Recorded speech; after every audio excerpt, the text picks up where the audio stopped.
ভিডিওটি দেখার আগে সবার কাছে ছোট্ট একটা রিকোয়েস্ট করতে চাই, প্লিজ প্লিজ প্লিজ যারা ভিডিওটি দেখবেন সবাই একটা করে সাবস্ক্রাইব করে দেবেন। আপনাদের ভালোবাসা পেলে এমন ভিডিও আরো উপহার দেব। ভিডিওগুলো বানাতে অনেক কষ্ট হয়, আমি জানি। এই ভিডিওটি অনেক মানুষই দেখবেন, তাই প্লিজ একটা করে সাবস্ক্রাইব করে দেবেন। আর যারা আমাকে ভালোবাসে তারা সবাই একটা করে লাইক দিয়ে দেখিয়ে দিবেন লাভ ইউ অল। তো চলুন আজকের ভিডিওটি শুরু করা যাক। গল্প শুরু করার আগেই বলে দেওয়া হচ্ছে এটি একটি কাল্পনিক গল্প। সো চলুন শুরু করা যাক।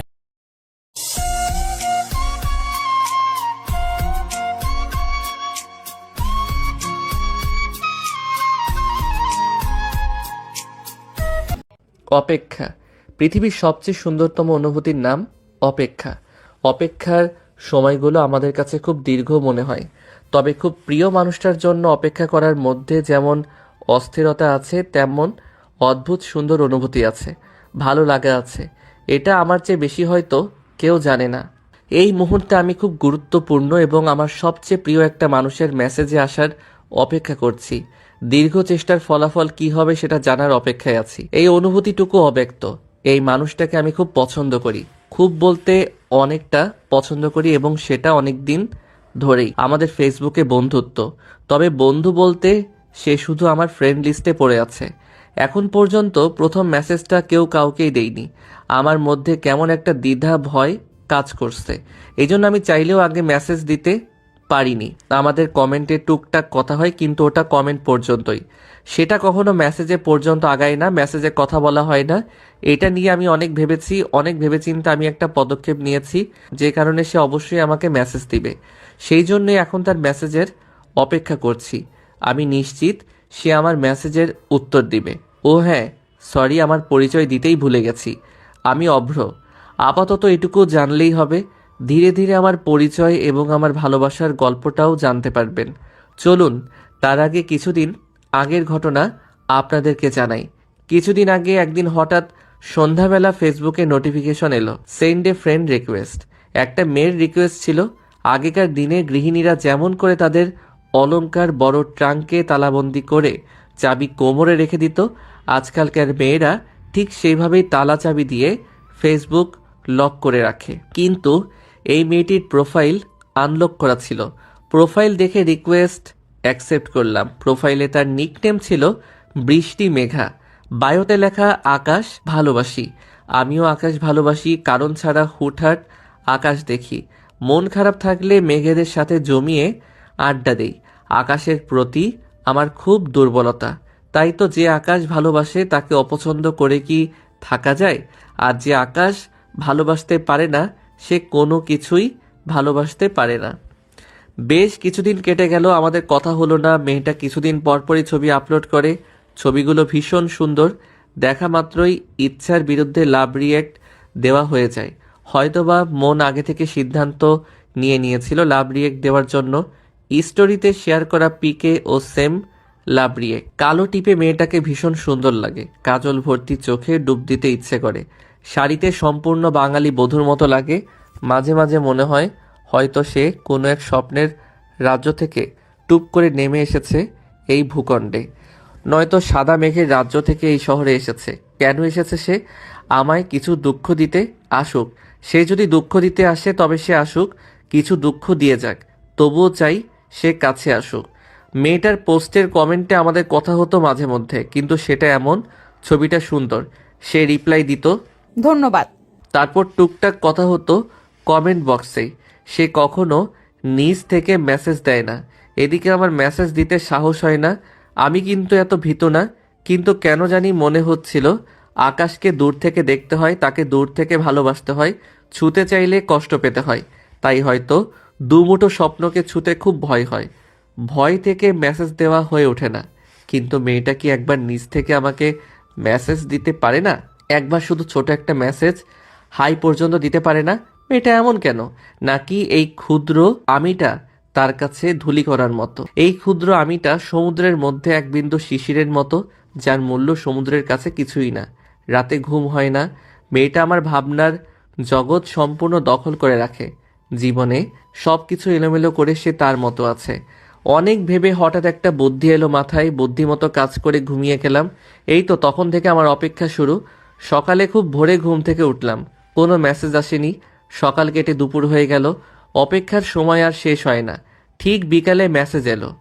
আপনি আমার 5টা পিকে হা হা রিয়েক্ট দিয়েছেন কেন? আমি কি দেখতে এত খারাপ, নাকি আমাকে দেখে হাসি পায় আপনার?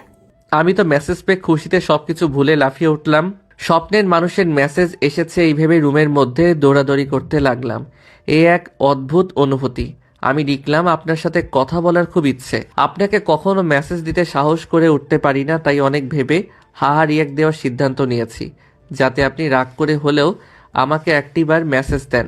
মেয়েটা লিখলো, আমি কি ভাল্লুক নাকি ভয় পাবার মতো কোনো অদ্ভুত প্রাণী? জানেন, আপনাকে রিকোয়েস্ট দেওয়ার পর থেকে প্রতিদিন আমিও আপনার আইডি খুলে অপেক্ষা করেছি। ভেবেছি এই বুঝি মেসেজ দিলেন, আপনিও কখনো দেননি, আর এখন হাহা রিয়েক্ট। সরি, আসলে কথা শুরু করার জন্য এমনটা করেছি, রাগ করবেন না। এভাবেই আমাদের পরিচয়, প্রথম কথা বলা।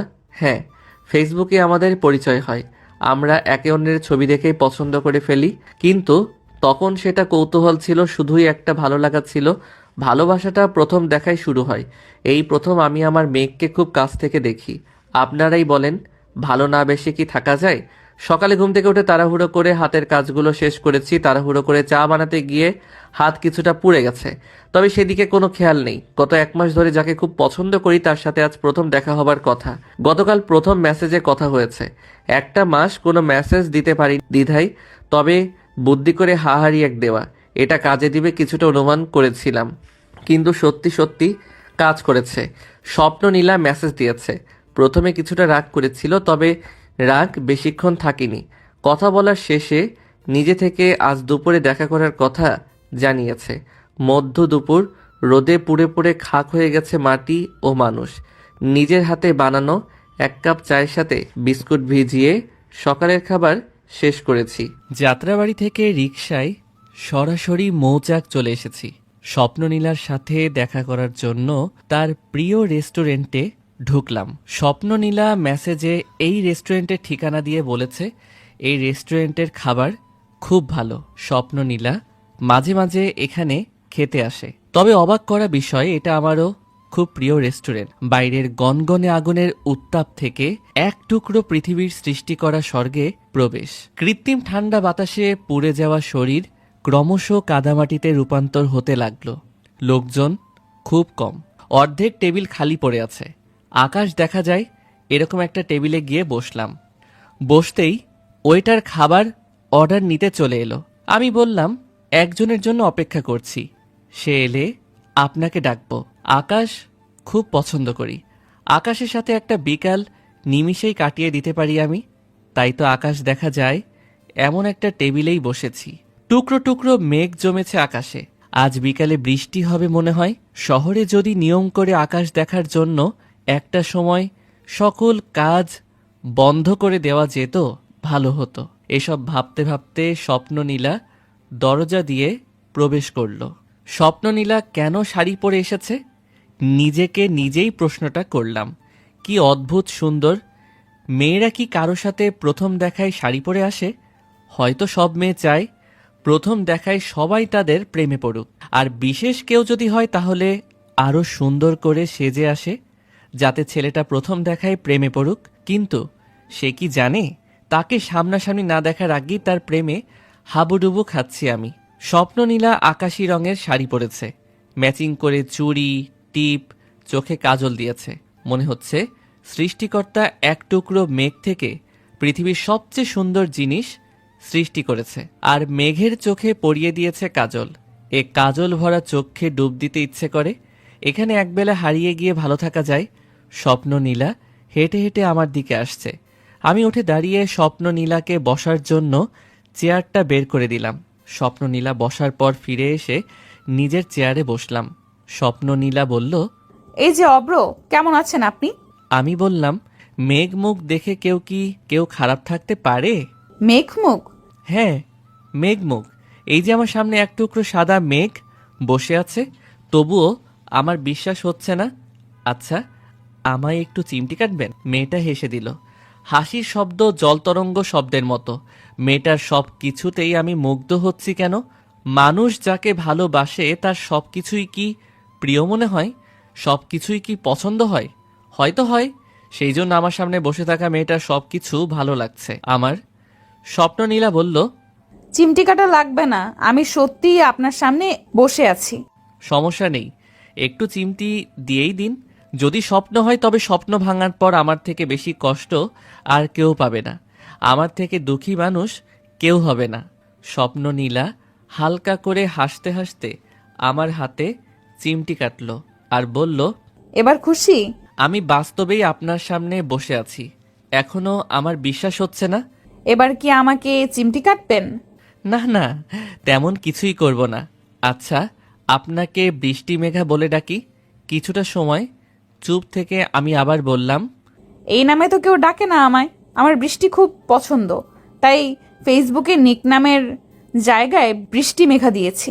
আচ্ছা, যখন বৃষ্টি হবে তখন বৃষ্টি মেঘা বলে ডাকবো, আর এখন নীলা বলে ডাকবো। আচ্ছা, সমস্যা নাই, আপনার যা ইচ্ছে ডাকতে পারেন। কি খাবেন? আপনার খুশি, যা অর্ডার দিবেন। ওকে, তাহলে আমার পছন্দ মতো অর্ডার দিচ্ছি। ওয়েটারকে ডেকে খাবার অর্ডার দিয়ে দিলাম। নীলা সামনে বসে আছে।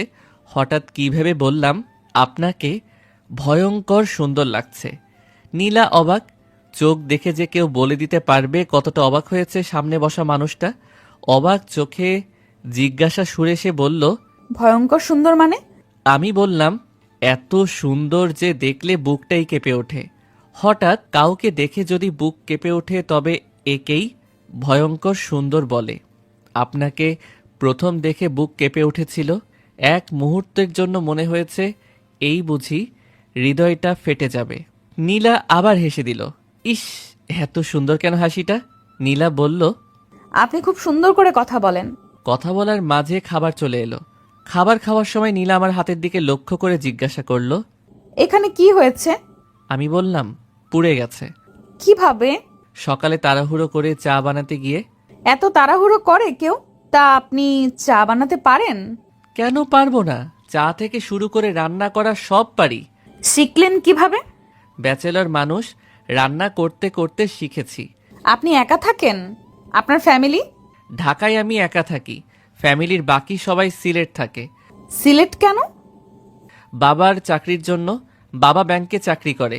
4 বছর হয়েছে প্রমোশন পেয়ে সিলেটের শাখায় ট্রান্সফার হয়ে চলে গেছি। এখানে আপনি একা থাকেন? না, আমার রুমমেট আর আমি। এখন থেকে সাবধানে কাজ করবেন, এত তাড়াহুড়ো করার দরকার নেই। হাতে মলম লাগিয়েছেন? হ্যাঁ, আসার আগে মলম লাগিয়ে এসেছি, সমস্যা নেই, সেরে যাবে, টেনশনের কিছুই নেই। তবুও বাসায় গিয়ে ভালো করে স্যাভলন দিয়ে পরিষ্কার করে মলম লাগিয়ে নেবেন আবার। আচ্ছা ঠিক আছে, আপনি যেটা বলবেন সেটাই। দুজনের খাওয়া শেষ। নীলা বলল, আচ্ছা চলুন, উঠি আজ। চলুন আপনাকে পৌঁছে দেই। না না, আমি একা যেতে পারবো। আপনার কাজ থাকতে পারে, আপনি চলে যান। আমার জন্য উল্টো পথে আসার দরকার নেই, আমি একটা রিক্সা নিয়ে চলে যাব। তাহলে রিক্সা করে দেই। এই ভর দুপুরে রিক্সা পাওয়া মুশকিল। এই সময় রিক্সা চালক রাস্তার পাশে গাছের ছায়ায় রিক্সার মধ্যে জম্পেস্ট একটা ঘুম দেয়। দুইজনে বাইরে এসে কিছুক্ষণ দাঁড়িয়ে থাকার পর একটা রিক্সা এলো। এই যে মামা, যাবেন? কোথায় যাবেন? নীলার দিকে ঘুরে জিজ্ঞাসা করলাম, কোথায় থাকেন সেটা জানা হলো না। উত্তর বাড্ডা। মামা ওকে উত্তর বাড্ডা পৌঁছে দিবেন। নীলা রিক্সায় উঠে বসলো, বলল, চলি, আপনি সাবধানে যাবেন।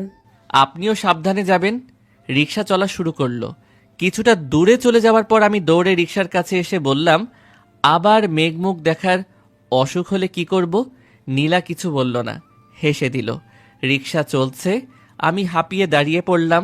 হঠাৎ নীলা রিক্সা থেকে মুখ বের করে পেছন ফিরে আমার দিকে তাকিয়ে নীলা বলল, কিছু রহস্য থাকা ভালো, আবার দেখা হওয়াটা না হয় রহস্যের মতো অজানাই থাকুক। রিক্সা অনেক দূর চলে গেল। আমি উল্টো দিকে হাঁটা শুরু করলাম। যাত্রাবাড়ি একটা বাসে উঠে জানালার সিটে এসে বসলাম।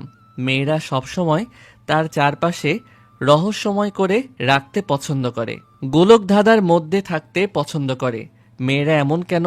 কেন রহস্যময় একটা হাসি দিয়ে রহস্য রেখে চলে যায়? আবার কবে দেখা হবে বৃষ্টি মেঘার সাথে? কবে? এখনই আবার দেখতে ইচ্ছে করছে, খুব ইচ্ছে করছে। অব্র, অব্র, রাতে কি রান্না হবে? কিরে এখনো ঘুম? সেই বিকেলে ঘুমিয়েছিস, উঠবি না?